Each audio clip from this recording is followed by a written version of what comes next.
الحمد لله ثم الصلاة والسلام على رسول الله وعلى آله وأصحابه أجمعين. كتاب اللباس أمبود كونو باب الاستحباب الثوب الأبيض أمبو حديثه كونو كتا حديث ولولان حديث شيغنا. وعن عائشة رضي الله عنها قالت: كفنا رسول الله صلى الله عليه وسلم في 3 أثواب بيض سحولية من كرسف ليس فيها قميص ولا إمامة متفق عليه. بسم الله الرحمن الرحيم، والصلاة والسلام على نبينا محمد وعلى آله وأصحابه وسلم تسليما كثيرا. سبحانك لا علم لنا إلا ما علمتنا إنك أنت العليم الحكيم. أستغفر الله الذي لا إله إلا هو الحي القيوم وأتوب إليه. اللهم انفعنا بما علمتنا وعلمنا ما ينفعنا وزدنا علما. بيتنا سوية هجرية بكلة أني كمناني أني بيناني أني سبا شهر رجب من هجرة سانكال ولون فلنا بيسوين يوم مغرناي ميلاد النصارى كجاتي بافلا أني مغاني فلا سانكال فلنا بيسوين يوم مغاني كلناي أمبي باكو جيكورني غرفلا مسجد السلام كنو درسوا بإمامنا النووي رحمه الله أكا كتاب كنو رياض الصالحين من كتاب اللباس دون فينو وكا حديثو نوكا بابو فرالين يغنكا نده بوندا مينا كوا كانونين دو إكا فيني جيمان دو مي فيني كولورو ورو فانا دكارا أمبودي بوندا كنو بحديث من كلامك وأن عائشة رضي الله عنها قالت: كفنا رسول الله صلى الله عليه وسلم كفنا رسول الله صلى الله عليه وسلم في 3 أثواب بيض سهولية من كرسف. أمبا عائشة ولك جيك بواما أكو كوية تيدن كسانكا في 3 أثواب بيض وكيدن كسانكرا فيني سبا دلا فيني سبا فيني جيمون ديدو سهولية من كرسف. سهولية دوغو ديدو أبي يماني كو فينو نونون بورا يماني دي من كرسف فنو ني كوريو دي كوري مغو فينو ديدو أبورا يماني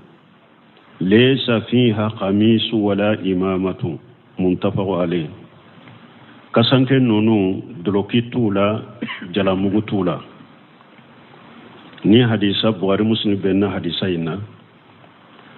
حديثة يمين يرانا كسانك نيوما أكولورو نيوما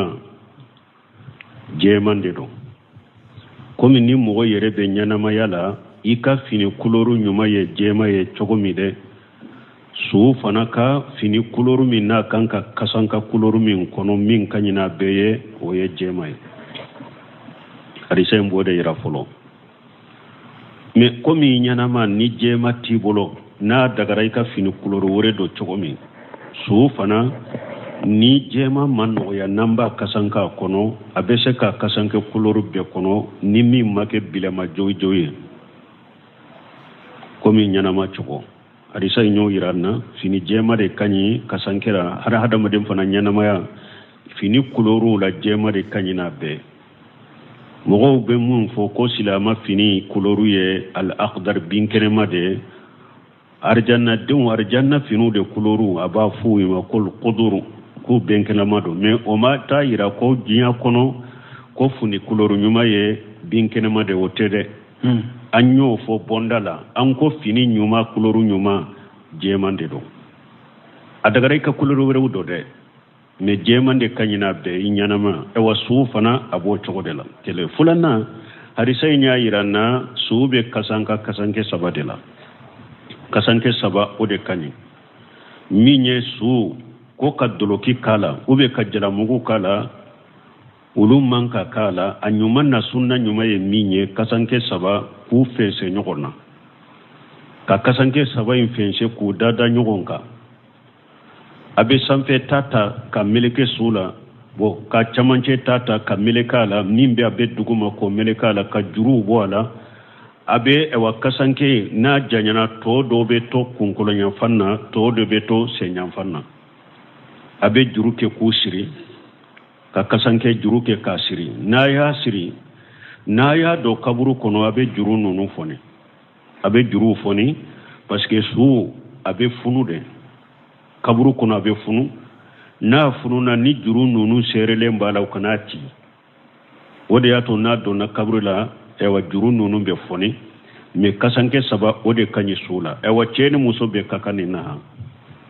cheni muso be kasanke sunna nyuma kiden kasankera chogomi ode ye kasankeli chogo nyuma be katime kasankeli chogo beka kiden kasankera fini saba dela ku dada nyugon ka ku fense ka ewa umele kala be juru bola ka juru siri ewa har muso fana be kasanke nin chogo dela anyuma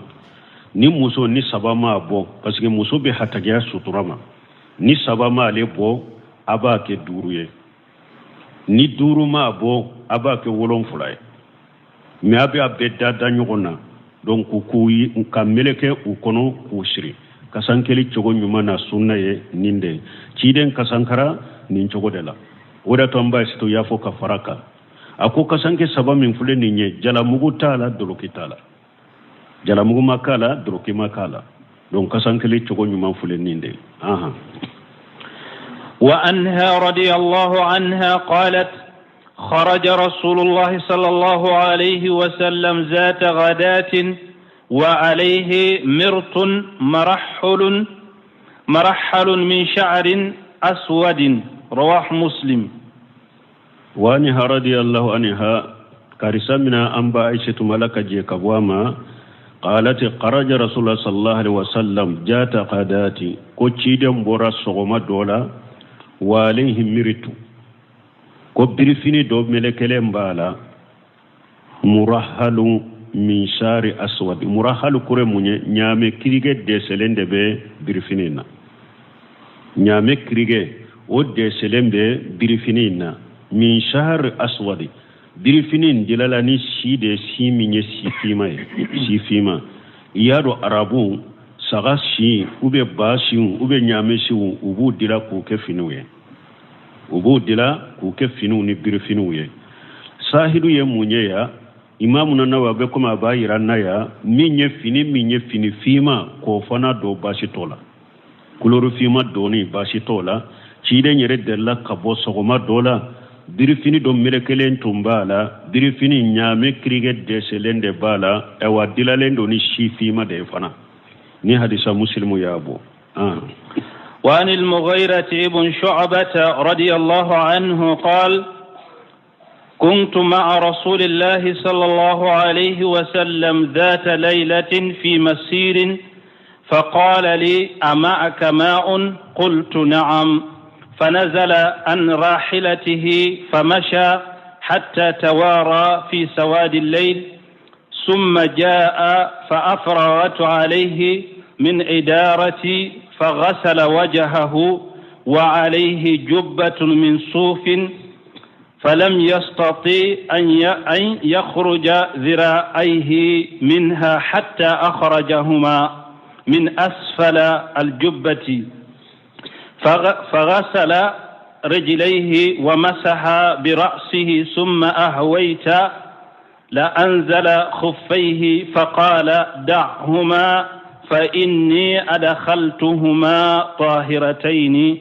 فمسح عليهما متفق عليه. وفي الرواية عليه جبة شامية ضيقة كمين. وفي الرواية أن هذه القضية كانت في غزوة التبوك. وأن المغيرة بن شعبة رضي الله عنه قرس من مغيرة بن شعبة ملك جكباما قال كنت مع رسول الله صلى الله عليه وسلم جاءت ليلة في مشيري ko ale tun faralen tun be ciden ka su dola o ya soro be tama sira de kan fa qala li ciden ko mu kharata bun su'abata ma ama kamaw ako yala jido faralen bi kawa jibi bolowa qultu nam ko ale ko ho jibe mbolo fa najala an rahilatihi fa masahata tawarra fi sawadi al-layl ciden jigina kabo akayir nan kan fenka atamana kata fo atunu nasu dibila ulunya tala summa ja o kofe ciden nana fa afrahutun alayhi min idawati ko alaye jibo ciden bolowka idawate munye folola munu nye burusuke no munu tumbe bogo dila kake daga fitinu do ye wulude be tumbe ke nyege on kono jibe kula ado tumbe jiri do a fitinu do kono ba abila she kurukuru dala she so dala she ube miala idawati yo ode bo onyo gona ji tumba kono ko aleye ji oke abeto ka jibo chide mbolola fagasala wajahu ko chide nya nyeda uko wa alayhi jubbatun min sufsi ayasuru doloki do bala jubba anta bamuna kando nene doloki sugu dedero akaja ibado akaja bonni do na lugatigu uluba misaliya ko ni juju be na ukabarake wakati nube kiritige ko be droki sugumindo ko jubba yode ube abokaw nu wakati min nuba ke kabarake ube biro la ubuka aboka bara wala be droki sugumindo ko jubba yode la nyini nene droki dedo akaja me alete nene droki min kasurde ale kaja bolo bala wakati dola bolo korolendo bo ciden ka nene droki min fuleni nye na tumbe ciden na ko adirelen tunye ni side sufi obe bo sagadela sagasi adirelen tunye ode fala mustati an yukhrija ijra'aihi minha ko ciden yalla nyini tumami bolo ko ra ciden mbafe ka bolo karawko ayalla nyini o kadrokin bo bolo kala kadrokin bolo ka sama ka bo bolo kala wala puru ka bolo karawu ko ayo la nyini bo bolo karawu mashe ka bo droki ka bolo kono o korolendo droki mashe ka bo bolo kala wala parce que droki a bolo kala o korolendo hatta akhrajahuma min asfali lijubbati tumami chide nya do bolo tese ka bo aya bolo samani droki dumalay kubo aya bolo safulo sama kabo ewa droki bolo la ni dugumala ya kabo abolo bo shinakele ka abolo karawuko fa ghasala jira'aihi chidenya ka bolo karaw fulako wa masaha bi rasihi chidenya akun salo summa hawaitu li unzi akufaihi mughirata bin sabata ko ale birila ko abe chide wa yasuru kufi fula be chiden senna fana parce que be tama de la kufi fula be chiden senna ale birila ko abe kufi nunu bo chiden senna pura ka salijita munye mo garata bu sabatu mina parce que bolo karawu ulu be kode farda yoro du be kode tumami chiden maso kulu to doroki bolo fula kono ka saloli kuka fo ayu sama ku boni dugumalai ka awa abolo kala fula ko ale cewa jatela kufi ufana shewu fana bo chogo de la atese ka nyafu ka bo kufu de la ale nyana bolo fula ani shewu fula ubede chogo kelenye bo abirila ko ale be chiden ka kufi fula unfoshi ka bo ashena puru chiden ka shewu fula ko fagala chiden ko dahuma ako kufi fula inton shena fa inni adghalatuhuma tahiratayn nye shen fula do kufi fula in kono shen fula sene yalende nye shen fula sene yalende do kufi fula in kono ni hadisa muntafa al buhari muslim benna hadisa ina wa fi riwayati wa alayhi jubbatan samiyatan dayiqatul kumayni anana hadisa na chogo dola ko jubba do nene droki bado ko tumbe ciden kanna ko doloki mbora samide ko abolo fula ku korolendo وفي رواية أن هذه القداية كانت في قجوة تبوك أنا نتقول دولا كن ننتام من فلنية أن ننكير من فلنية كو أكيرا من تبوك كلي أكيرا أودلا أكيرا تبوك كلي اندلا ni hadisa faida damado ba wala mukhirata bunu sabata ka hadisa min fuleninya anafa doye munye o yayira ka fonni koyi akera tabuka kele dela an koyi dawata wiyem minande ubeji kala hadisa imbe nafa fulo min yiranna ciden ka jogo aka jogo nyuma do ni ciden beta ka haju ke nyamanna ciden beta foka tunu mogo de la ciden tafe ale kata sigi yorola mogo nya bala har ni nya ta kala urala e nya bala sigi lembe aka haju ka tofe adabulo man kake wode ya to su dibi konona la ciden tara foka ta dogo mogo la mogo nya ta la yoromi ni ya ira nafana minye ewa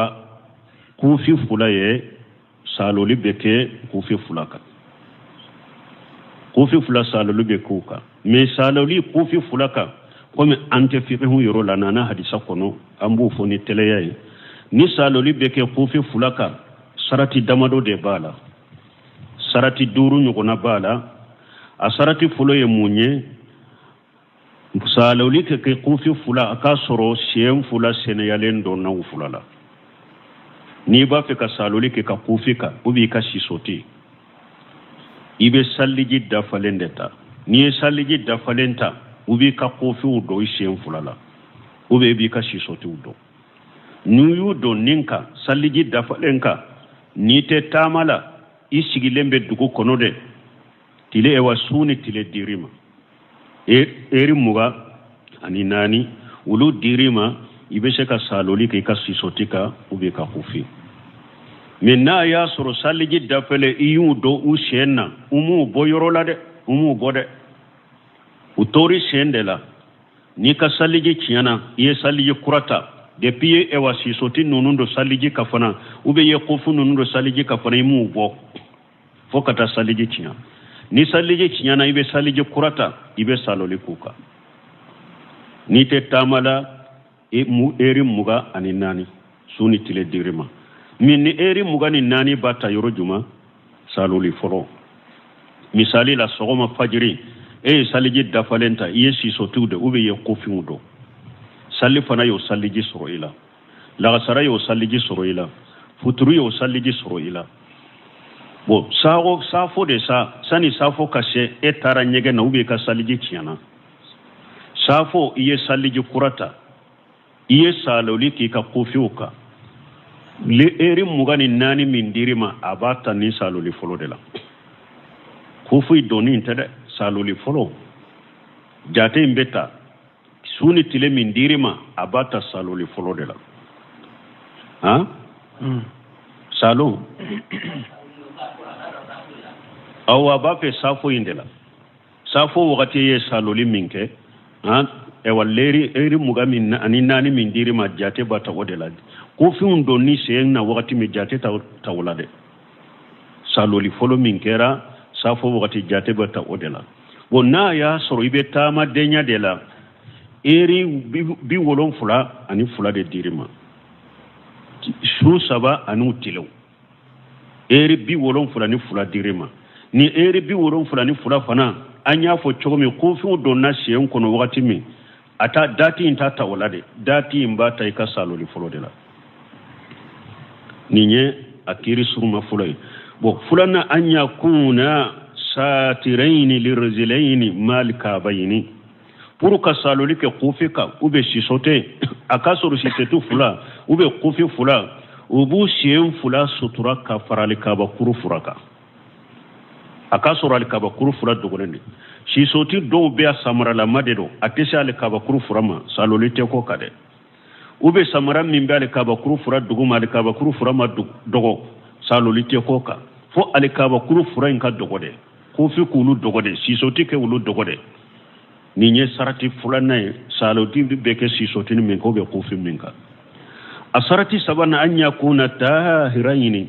akasoro ika sisoti fulani seneyale ndo ube kufi fula kasoro seneyale no kufi sobilonte odellay munye parce que dondo la cide kato sallila aya soro wakati ube sallini samarade jibrila nana afwaye ko aka samara sobileno cide nyato sallila ka sen foshi kabu kono don ke ba o ya yira samara mi sobileno kufi mi sobileno sisoti mi sobileno sallite sahaw kono ni sallite saha kono salulite nyaka ninde sarati sabanay sarati nanina an yakuna almashu fil wudu duna alqusul saluli sisotika ube saluli kufika oyede hadasul asqar ni sallije ciyana de be sallijita saloli be ko odela mais ni janaba de ye mogo soro foyiki ka sisotu bo ika kufi bo ika janaba ko de saloli te kuka wala de janaba la de saloli be kuka sobe fitini de la sallijita ne nana na janaba ko de la ube bode duruna an yakuna fi asna'il muddati muhaddada kufi sharatin ewa duruna saloli ka ke wakati kono wakati min dirima salolu ka ke wakati hakkedo kono anya fo chogo mi eri muga ani nani ni te tamala eri bi wolon fula ani fula ni be tamala suni tile ni te tamala su saba ani tulen ni be tamala o anya jate min fo aw ye folo sa fo kofe e safo wakati ni eye saloli ke ka kufika amma fo ni te tamala jate bota odelawa ni jate yata ola o dugu seje ye saloli ka fo kata eri muga ani nani ndafa ni eri muga ni nani dafara o kofe ni be saliji wereta kufu ubode saloli te sahu katugune de na dafara foi ku ubode ni be saliji wereta sage ku ubode ka saliji kurata udo wakati banna bolo bo donc ba ka kuma be yoro juma sisa ni na ya soro saloli wakati banna me ka saliji bila e ka saliji be tinyawa misali la anka misali yake ko fi tumbe she na ite tamala ube sisoti bi futuri iye futuri saliji min ta ka saloli ka o keri ka dati banne me futuri saliji bila yala anko ni ewa futuri saliji bi ela ni saloli dati banini min fulene yala be daga ka safo salini futuri salijewa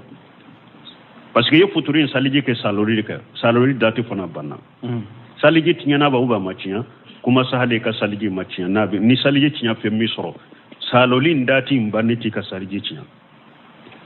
ibe se ke ka safo salini o saliji ni o saliji tinyana de sa foi ka kufi ubo be kasi sotubo nunu famura nunu nye kufu te ka surunya nya fo chogomi ante fiqhu yorola ni be fiqhu bonda la de be nunu aywa ibu tanduma kosobe munye al imamatu o fora hadisa yin kono minye jalamugu fana façon fulay jalamugu shiri wodo anyafo jalamugu sugu dobe be meleke kunna ima kumbwala iya yire meleki kunna komi kufula be kunna chogomi ne ima kumbwala ni ye jalamu chogo ya fulano ba fo ninde ma al imamatu sammai ubo wole odela ko jalamu mi ni ewa pentala kuntala jalamu chogo ya fulana ka jigalamu muleke komi anya fo chogomi ko chidenye akumbila ewa akaman fulani nyugonje ka kumbwala ni nye jalamu chogo ya fulana ni jalamu chogo ya fulana mi chogo fulana mi fulani nye don ke ba ka nyugon soso be ko jalamu chogo folo ni kunte jalamu minna don ke ba do ko salolite ko oka ko yibo bode comme kumbe minna melekela kumbe minna iya dobo ewa i fenkoro kankoro fana ko ibe saloli koka ibn Sami rahimahullah tumama yennin kuma fulafo ani ibn Taymiya ani jahiliya ibn Taymiya jahiliya ibn Taymiya hanabila uka ewa kuma udola ani Sheikh Muhammad ibn Salih Uthaymin ulu ye min giriya jala mugu cogo ye fula yimbe saloli be ka beka cogo ya fula yimbe saloli be ka beka o de kuma sahalenya cogo ya fula na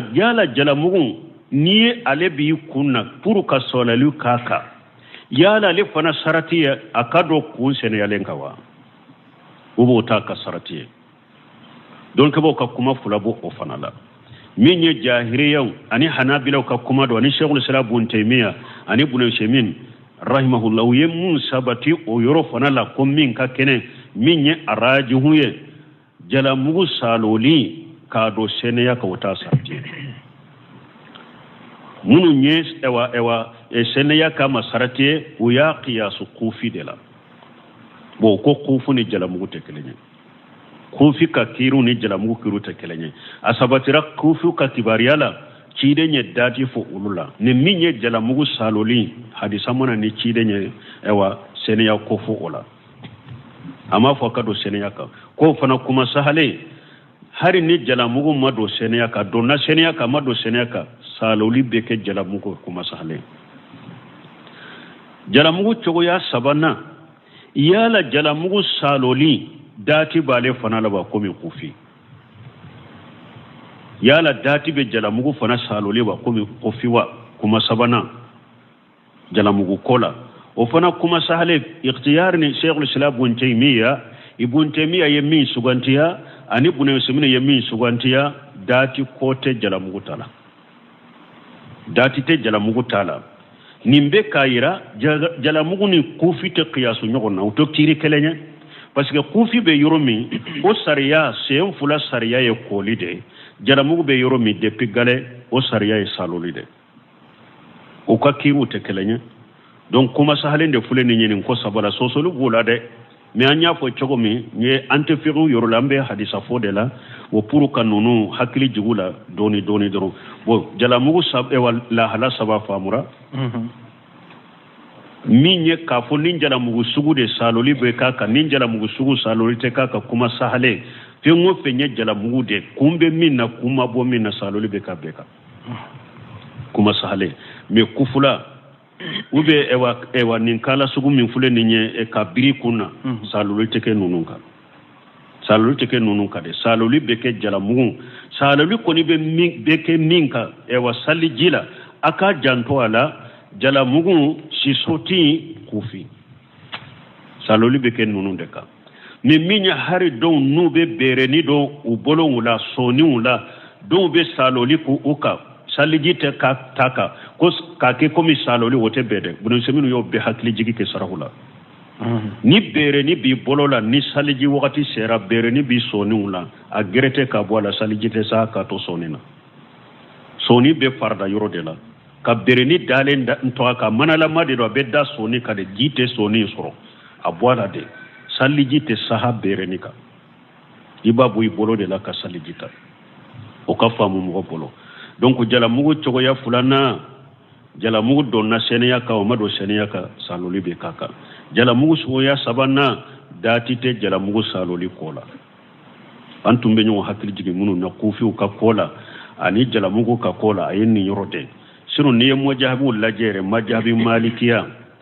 alete so saloli ka ke jala mugu ka fo darura ebe yoro la ka jala mugu melekela chogo dola ni ko ka afoni ni ka gele majam malika be siradi saloli ka ke jala mugu kan yoro de la sino ulu bolo ite saloli ka jala mugu ka me kuma sahale saloli be kaka باب الاستحباب القميص عن أم سلمة رضي الله عنها قالت كان أحب الثياب إلى رسول الله صلى الله عليه وسلم القميص رواه أبو داود والترمذي وقال حديث حسن حديثا من تمنا فايدة ورد من بي مغيرة بن صابة يوهورون دي مياتون بي بارك تيدني صلى الله عليه وسلم وكو باسي تالا هورون كبارك إنيونا هورين kuma mana ciden ka barake denya beba fe nka ke barake denya cidenye ودياتا مغيرة بن صابة تنبي باركة بولو عبد الله بن مسعود تنبي باركة وچيدن كباراوك أنا سنونون تنبي باركة چيدن بولو donc horo ika barake nyogona horo ila ma sariyama basikala horo untumbe barake chideni sallallahu alaihi wasallam ani abe hadisayin kono abe daga ika mugo de me saliji talila ni mugo be salijita ka jibo abolowula ube ni mugo bake ka salijita ka deme aka ka samara ubo ulu na nyogona basitula anas mughirata ibn sabata fule ku ke chideni ako aleye jibo chiden ka bolowula bo abirina ko abe chiren ka kufu bo na chiren ko kutoy nunu na nyugona keli nu te kururu ni yere marasani ka kaba yere la ni yere bonya nu to de mo minna ko ke mo ba sutula bonda minyen ni babu istihbabul khamis ni bonda ko kanuni ndo ikadulo kido anni salama radiyallahu anha qalat kana ahabba shiyabi ila rasulullah sallallahu alaihi wasallam al-qamis ko finula ko finin min tolen tun kadi cidenye ko yeddoloke abu dauda ya abu ani turmidi nin fora munna parce que cidon nyana mayra wakati minawlu katile ebe ta fede siri ka brifini melekaka abe kumi ni mo tara hiju yorola nu yennamu tawbe namu finu siri togomi ciden nunun ka nyana maya wakati fini don chogo tunye ode uka fini don chogo betunye ode ibe ta fe siri ka brifini melekaka mais cide sallallahu alaihi wasallam duruki doni tun kadi cide nye parce que ale be comme fini kelende doro ne yado abe jigi donc a soturalendo fana kateme brifininka duruki soturalendo kateme brifininka ni ale fana do fana bu comme fini kelede adonne kan na be jigi aka ko kan no a soturalendo fana kateme brifininka odiato ciden tumbe duruki doni fe sallallahu alaihi wasallam donc ni nyaira ko ciden tilela aye droki do ni tun kadaye parce que lu tilela ta fere tumbe siri brifini be melekaka باب الصفة طول القميص والكم والإذار وطرف الإمامة وتحريم الإسبال شيء من ذلك على سبيل الخيلاء وكراهية من غير خيلاء عن أسماء بنت زيد الأنصاري رضي الله عنها قالت كان كم قميص رسول الله صلى الله عليه وسلم إلى رسغ رواه أبو داود والترمذي وقال حديث حسن باب صفة طول القميص والكم والإزار وطرف الإمامة كن يبون ika doloki ajanya chogo ani ka doloki bolon ufana janya chogo kanka da yoromi ani ni fita fe misirilen bila afana chogo ya kanka da yoromi nimbena kuma odela wa tariful imamati ani minyi ka jalamugo fana kunye ni ya meleka kanka ke chogodi afana dan kanka ke jumanye nimbonda bina kuma nunundela wa tahrimu isbalu shay'in min zalika la sabil alquyala ko aharamu yara ikan nunun kelen teme a hakeka niya keni yere bonya wa karahatuhu min khair alquyala me ubeke makaruhe ni ma keni yere bonya imai ni bonda no chogode ya to kitabu ni makala karamugo nyuma wula mugo ka fili yoro fule mugo kan yere kala kitabula akara karamugo la de ase ba fo ko imamu nan nawawi ko nima ifini nima ateme hakela ni yere bonya ko makaru da mahramu ya woto de foya me kuma sahalin ni hadisa ube minna ni fini ko ni temena hari nima keni yere bonya haramu bedo makarhute makarhuyente fe sahale haramu dedo ambiro pere la tigani wakati ya soro ni an wakati mamina ni fini donna ni yere bonya ajanga kata be gri ka kateme ni ma teme ni yere bonya ni fini teme na ni yere bonya de janga kata damado bola mbuno fo duru ni ya ke ni yere bonya janga kata duru de bi no fe ni ma ke ni yere bonya janga ta kelembe no fe minye tasuma doni yala tasuma doni fora junubu min nofeo o be ke junubu fitini de ay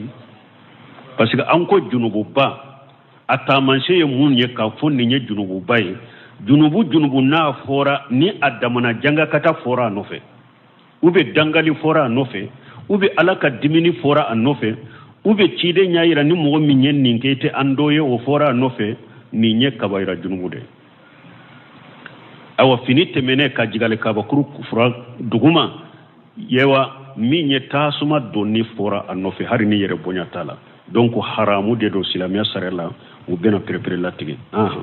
wa kofa ya hadisan nati kawo asma bint yazid ma al ansariyati radiyallahu anha hadisan minana asma bint yazid madinan ka muso de dola ka je kabwama qalat kana kum khamis rasulullah sallallahu alaihi wasallam ila urusuqi ko ciden ka doloki abolo doloki bolo tumbeda minye aka ewa boloka urusuqu yeninde iyado o b'a fɔ nin de ma ko aliku bolonkoni ba yɔrɔ bolonkoni ba kolo min bɛ bolonkoni ba yɔrɔ la hadamaden ka bolokala awa kolo min bɛ a bɛna da i tɛgɛ fara la yɔrɔ min kolo min bɛ bolonkoni ba yɔrɔ la o b'a fɔ a ma aliku arabuw b'a fɔ o ma aliku min ye ɛwa bolonkoni laban kolo min filɛ yan o b'a fɔ ne ma alikurusu alkurusu o be fo bolonkoni laba ika ewa bolokala aka kolo min be bolonkoni laba yoro la da nyoro kolo min be bolonkoni laba yoro la o ye kurusu kolo min be bolo ba yoro la o ba fo alku min be wonu nyogonche urusugo yoye aw ko ciden ka droki bolo tumbe da aka bolo kandela ka droki bolo fana janya fo itege fara ba kono oye droki fana bolo dantemeliye oye droki fana bolo dantemeliye droki bolo inka da ciden ka droki bolo tumbe da a bolo kandela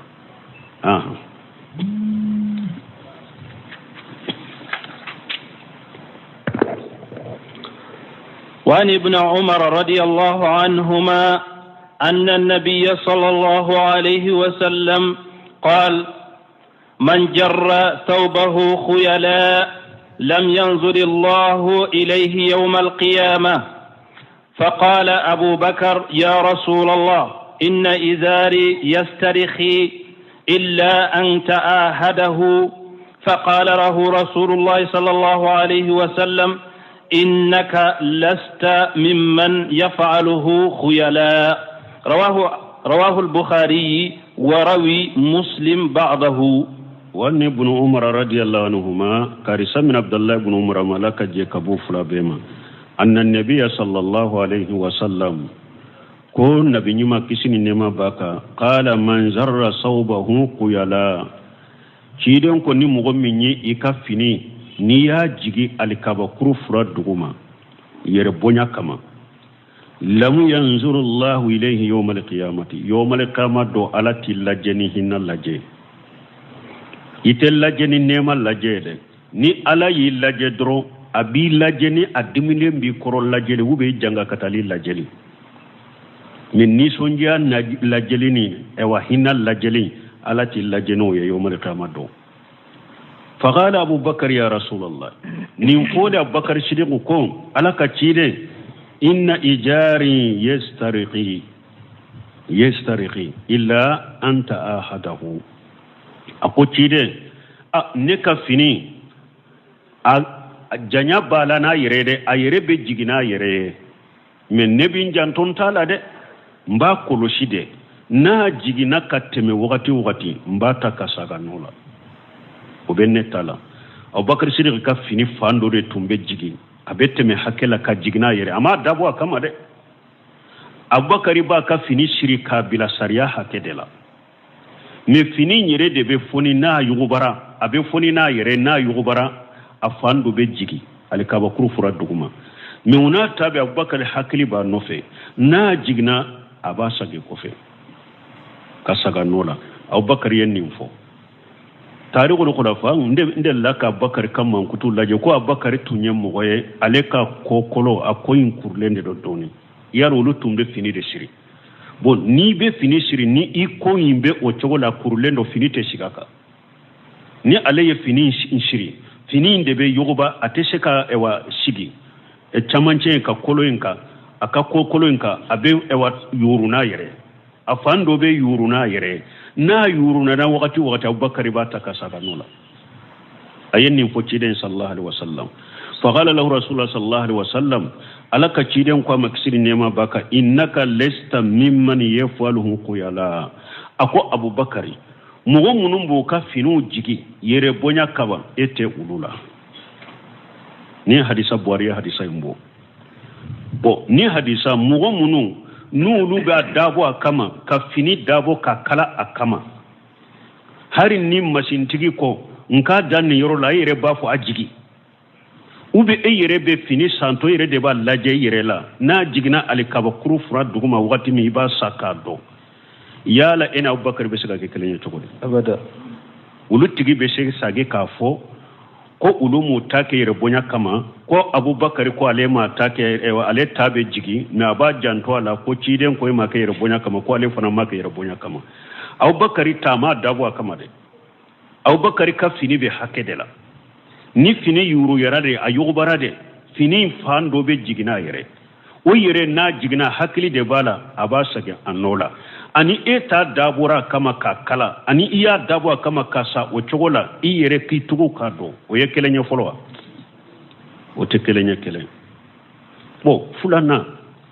junubu ya fa sababu mimbe Abubakar bolo be bolo ebi yere mashaliya ibi yere compare Abubakar la chogodi ko ebi ka fini fufu ko Abubakar ka fufu lentundo junubu ya fa sababu mimbe Abubakar bolo be bolo wote bolo Abubakar ye badri kelenge badri do ala nana jiya sankaba na ko badri dunken ce ye badri kelen ka shi tola min kada ya kenya farawuma o fora yewa ana ce ka jade mafo dondo la ka cidin to misirila ako bi dugu jele jon sunendo Abubakar konne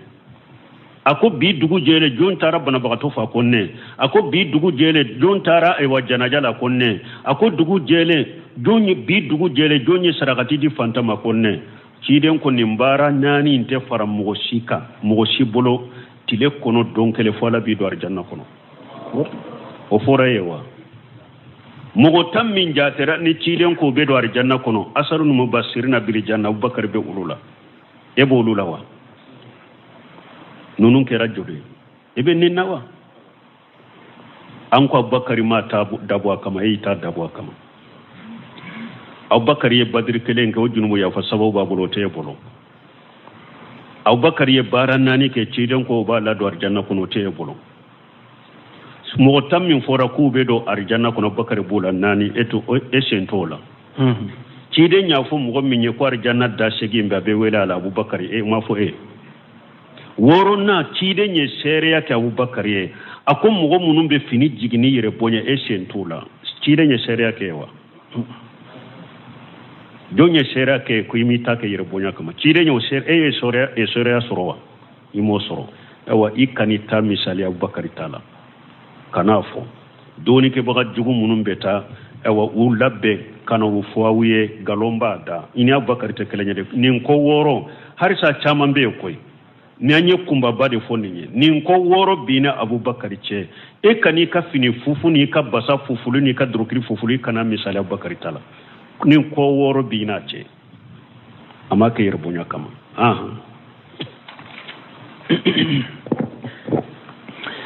وعن أبي هريرة رضي الله عنه أن رسول الله صلى الله عليه وسلم قال لا ينظر الله يوم القيامة إلى من جر إزاره بطرا متفق عليه. وعن أبي هريرة رضي الله عنه أن رسول الله صلى الله عليه وسلم قال karisa min abi hurata malaka je kabwama kwala ka cide kishini ne ma baka ko la yanzuru Allah yawm al-qiyamati ila man jarra ijarahu batara ko ala tilla jelike kata mugo ma qiyama mugo minna ya kafini jigi alikaba kurufura duguma na ya keni yere bonya de ko yawm al-qiyama do ala talla jeni hinna la jeliye ni hadisa muntafaq alayhi boni musin bennala aya jantu la danya jate munun fo harisa to madafa nu dafara ni mugo min ye fini jigi yere bonya kama janga kata hakke min bi o be fo ni mugo min make yere bonya kama janga kata min bi o be fo abbe haram abbe kabaira junubu wa anhu أن النبي صلى الله عليه وسلم قال ما أسفل من الكعبين من الإزار ففي النار رواه البخاري.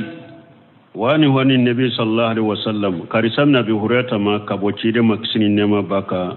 أكو قال كيدنكم ما أسفل من الكعبين من الإزار كيدنكم فيني نابي الكعبة كروفرا دغما ففي النار أبي تاسما كنو